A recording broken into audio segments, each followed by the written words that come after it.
அந்த அடிப்படையில வசதி இருப்பவர்களுக்கு ஹஜ்ஜு கடமை. ஆனா வசதி இல்லாதவர்களுக்கு நியத்து வைக்கலாம் இல்லையா? அல்லாஹ் நம்மளுடைய உள்ளத்தை அறிஞ்சவன் மட்டும்தான்.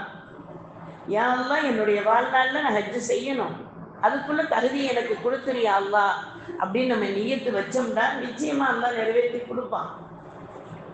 நான் எனக்கெல்லாம் எங்க ஹஜ்ஜு செய்ய முடியும், நான்லாம் பணம் இருந்தா தானே செய்ய முடியும் அப்படின்னு நம்ம நினைச்சுக்கூடாது.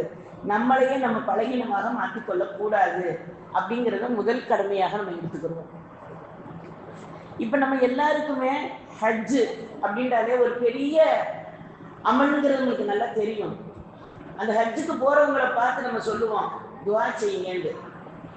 அந்த அவங்க போற இடம் அப்படிப்பட்ட புனிதமான இடம், அவங்க செய்யக்கூடிய அமல் புனிதமான அமல். ஒரு உம்ராவுக்கு போறவங்களை பார்த்து சொல்லுவோம் ஹஜ் துவா செய்யுங்க. ஹஜ்ஜுக்கு போறவங்களை பார்த்து அவங்க ஹஜ்ஜுக்கு போறாங்க, அவங்கள போய் நம்ம சாபா கொடுக்க போறேன்னு போவோம்.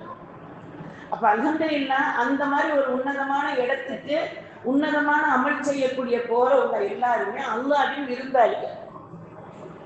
கண்மணி நாயகம் ரசூல் ஸல்லல்லாஹு அலைஹி வஸல்லம் சொல்றாங்க, அல்லாஹ் உலகம் என்ற ஒரு வீட்டை கட்டி அதில் குடியேறுவதற்கு அழைப்பாளராக என்னை அழைக்க வைத்திருக்கிறான்.